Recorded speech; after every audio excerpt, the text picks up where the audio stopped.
he has spoken on the topics faith, family and freedom in Cuba, Belgium, Brazil, Congo, UK and all over the USA to crowds from 14 to 40,000. International leadership speaker, trainer and coach. Author of Learn to Raw Leadership, Attitude Hack, Live a More Excellent Life, 5 Battle Strategies of a Victorious Warrior. 2021 President's Lifetime Achievement Award recipient. Founding partner of the John Maxwell team. Toastmaster International Speech Competition semi-finalist. Founder of Tell It Like It Is TV, ThatGuyRocks.com and ThatGuySpeaks.com. Creator of Story Power TV, Transforming Grace TV, and Leading Leaders Podcast. Producer of 4 TV programs and podcasts for Liftable TV and World Trumpet Television as well as multiple social media channels. Please help me welcome J. Loren Norris. You know what amazes me when people ask me questions like, do you ever engage in small talk? And I have to be honest and say, yeah, not very well. I mean, some might even think at a network meeting or a gathering just for the purpose of getting to know new people, like a Chamber of Commerce event or something like that I'm an introvert. Because I have much more appreciation for observing people and how they interact with each other and having deep conversations with individuals than I do random surface chit-chat. I don't find a lot of value in it. I know it's there, and I know some people thrive on it. In fact, I've had conversations with those people that if you got any deeper than, say, a swimming pool splash pad, you're way in over their head, and you can see it by the deer in the headlights look. And it's my opinion that great leaders love deeper conversations. They're not satisfied with the surface level stuff. That's what I want to talk about in this episode of Leading Leaders. Subscribe now for our extensive video library of leadership lessons promoting faith, family, and freedom.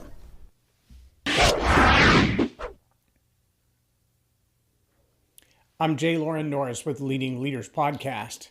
I can tell you I've had a lot of great conversations with people that are miles deep.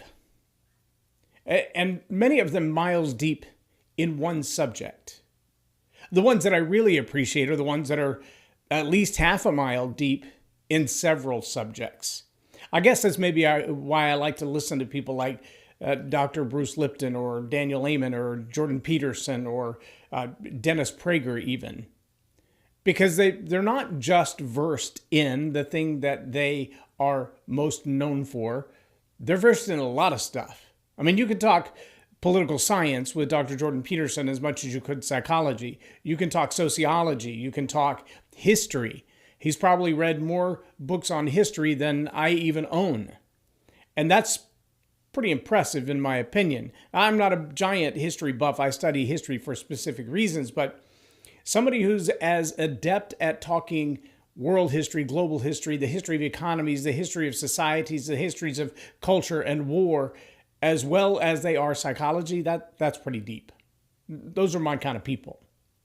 But I find that the people who leave the biggest, deepest mark in the world are the ones who can go deep in those conversations on many topics.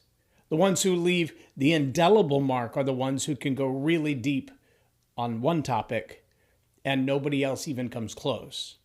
I think it was in Outliers by Malcolm Gladwell that he said, give any topic 10,000 hours and you will become an expert at it. Well, 10,000 hours is the equivalent of a 40-hour work week for 5 years. So if you're doing something at the top of your game for 40 hours a week for 5 years, you are an expert at that thing.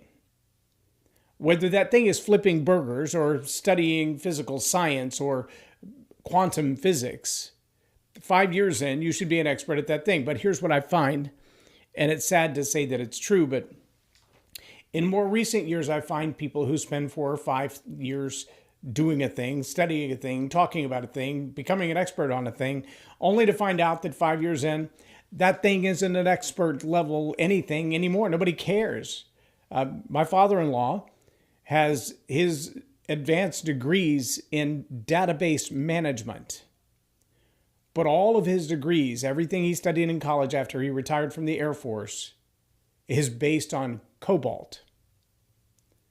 Most young people today in their 20s don't know what cobalt is, and they can build a database on their iPhone because the technology is there to do it that way rather than mainframe. All the WYSIWYG has already been built. So what good is it to be able to go that deep on that subject? Well, if you studied it for 5 or 6 or 7 years, and by the time you are in the field to deploy yourself and employ yourself around this subject, the subject is no longer relevant. You've picked a hard field to be a master at. It's one of the reasons that I study humans. Storytelling. What stories do we tell and why? Why are they important? And I can tell you in the area of studying stories, there are a lot of people who have a surface level understanding of storytelling and even of communication. And I'll be honest and say, and sometimes it pains me to say because it hurts my own pride and ego, there are people who make a whole lot more money coaching people on storytelling who are splash pad deep on storytelling, on communication. They don't ask questions like, what if the way that I say this re-traumatizes someone else? Never crossed their mind. Never was part of the issue. The question for them really was, did I close the sale at the back of the room? Did I convince you to do what I wanted you to do? Did I cause your emotions to be in a kerfluffle? If I did that, and even if I did that using words that I'm not exactly sure what they mean, but I know how you respond to them, then I win. Well, that's not deep. And in my opinion, just my own personal humble opinion, it's irresponsible. If I told you that I'm a firefighter and I've never really studied fire sciences and I rolled up on your barn fire with a truck full of nothing but water and started to put it out, not realizing it was filled with fertilizer. Go back and read the news from about 5 years ago, a little town called West in central Texas. It's just north of Waco.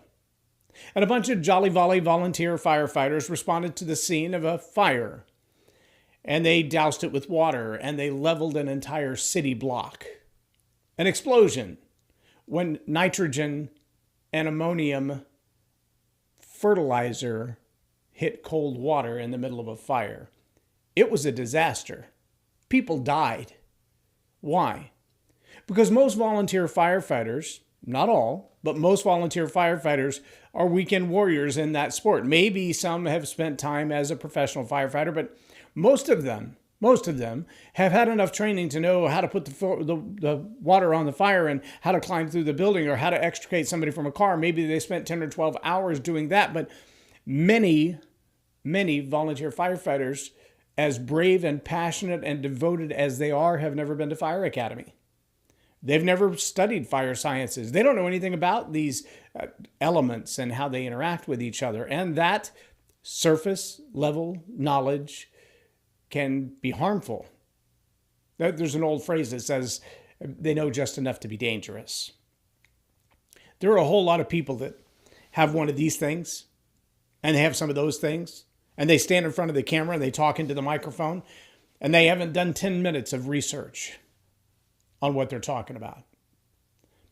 They don't go deep. They don't do deep. They do fluff. They do combative argumentations.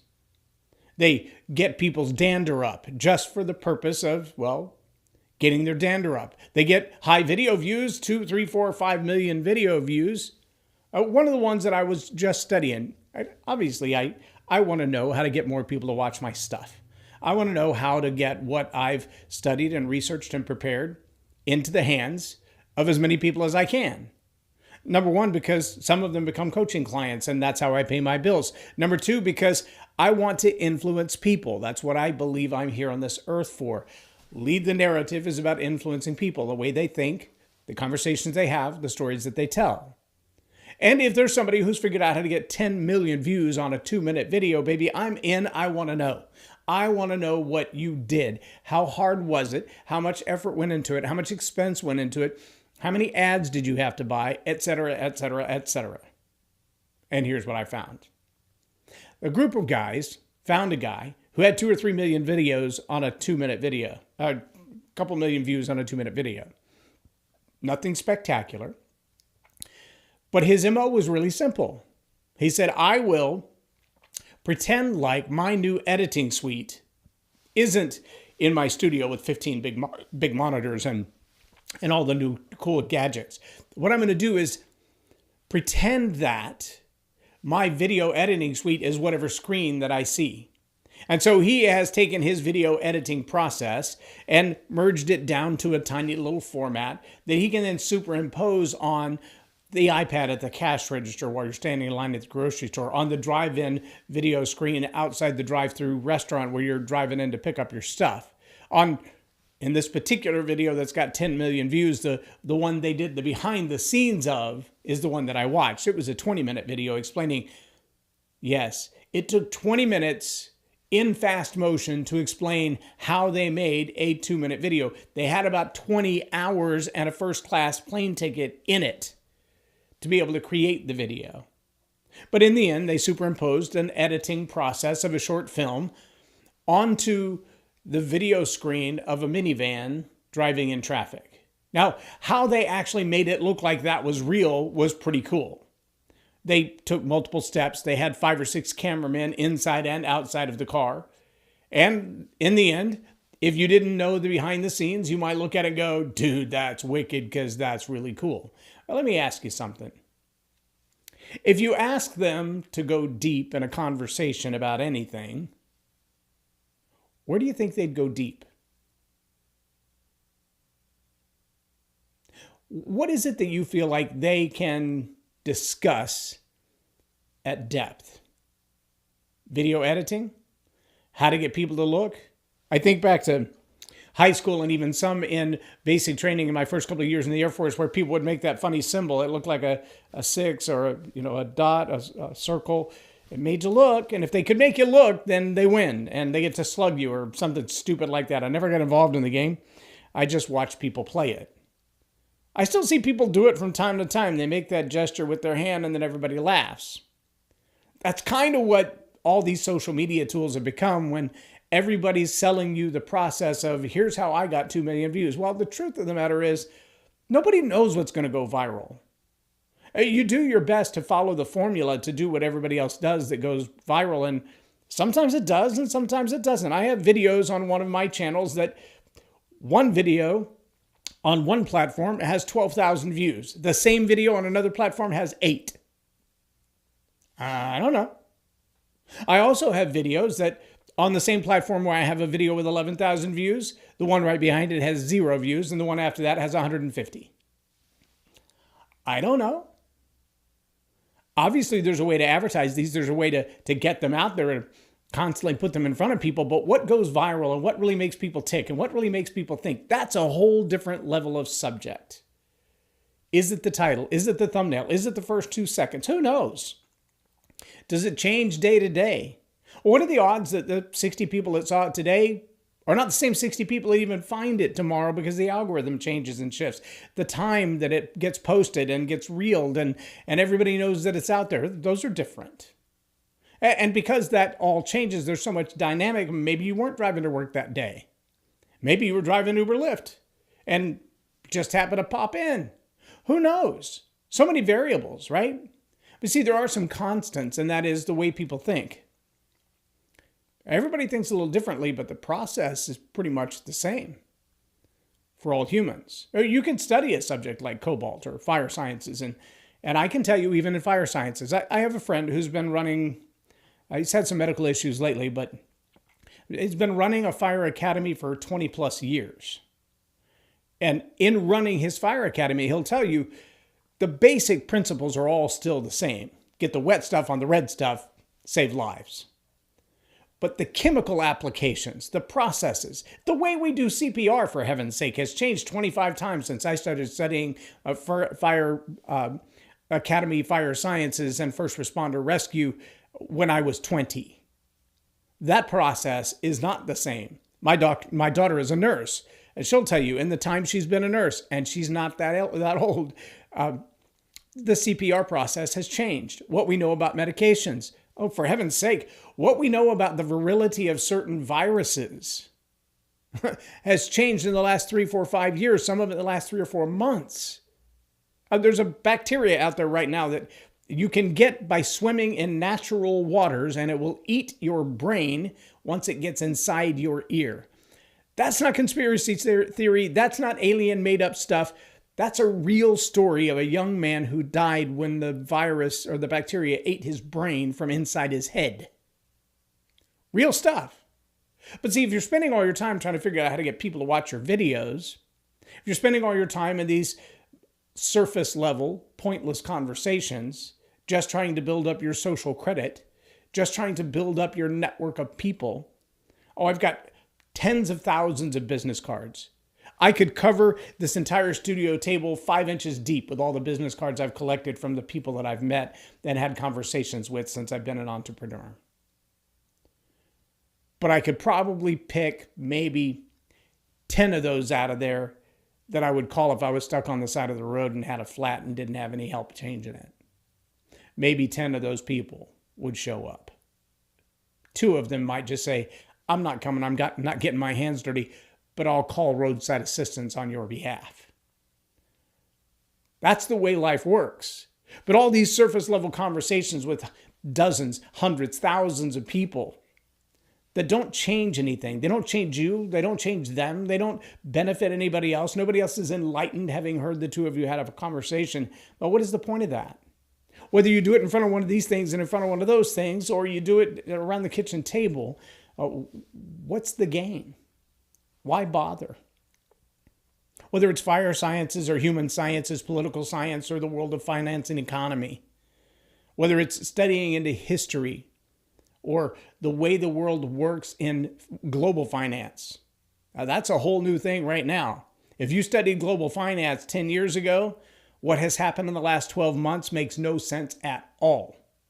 You got to layer it with politics and sociology before it begins to make sense. And you got to zoom out far enough to go back to the turn of the 20th century, 1800s to 1900s, to really see how the social structures impacted global economies and why wars are a direct result of that.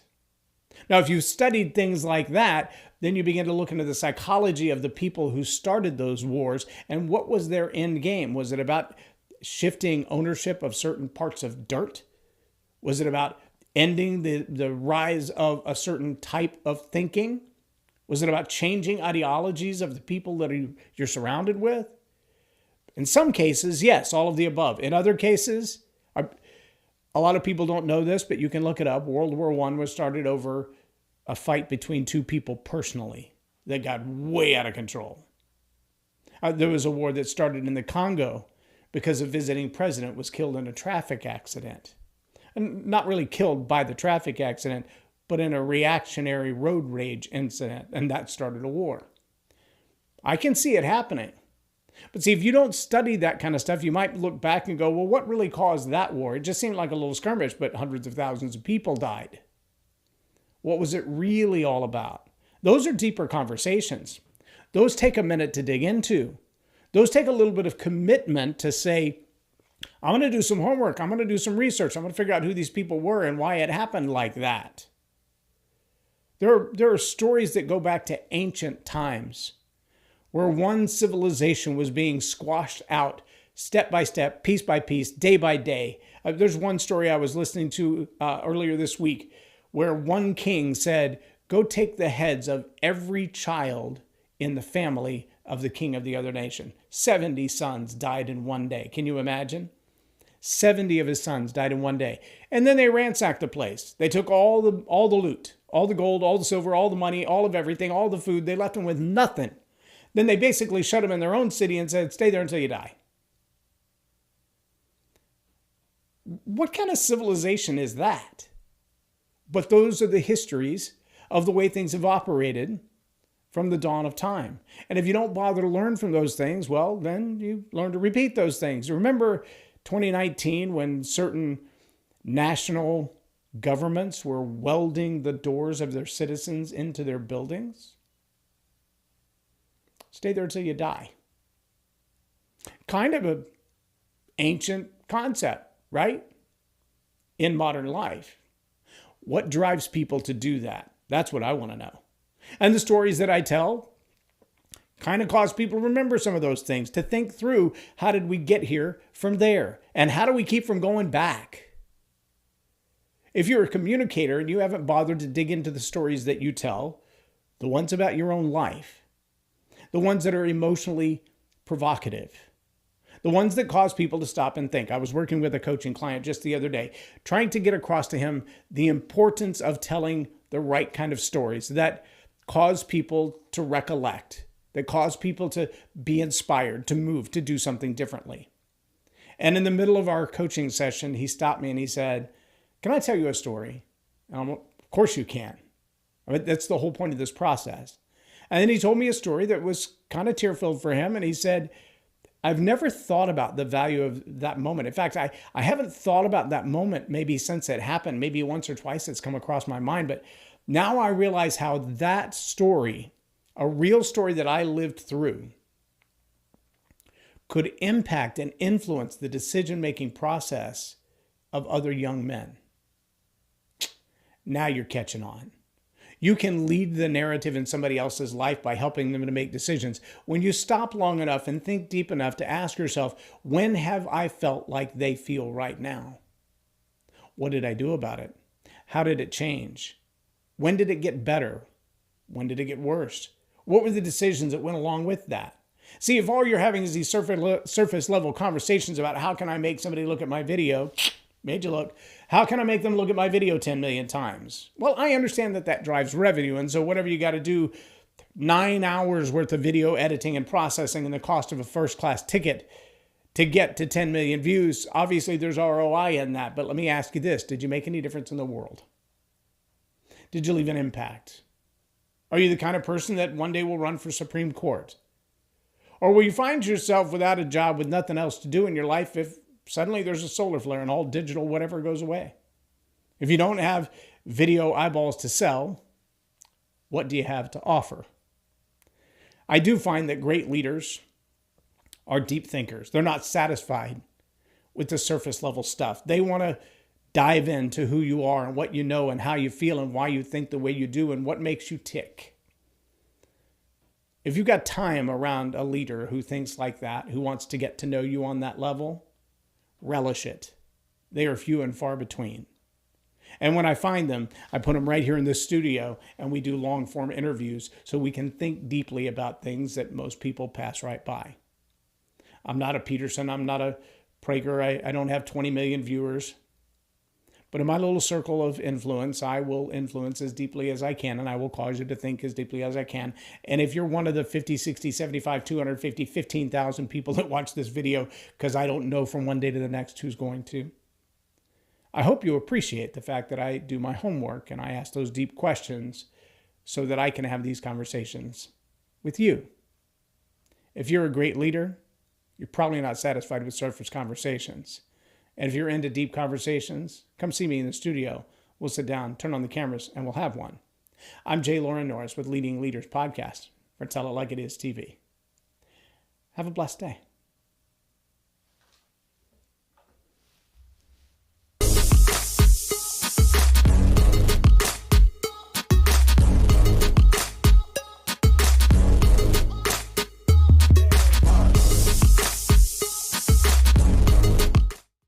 Loren is a master teacher on storytelling, and I learned so much. I'm really going to have to sit down and go back through everything, and I think I might have to have some more coffees with Loren, but it was totally worth my time, and I really highly recommend it if you're looking to grow your ministry, grow your business, grow your career.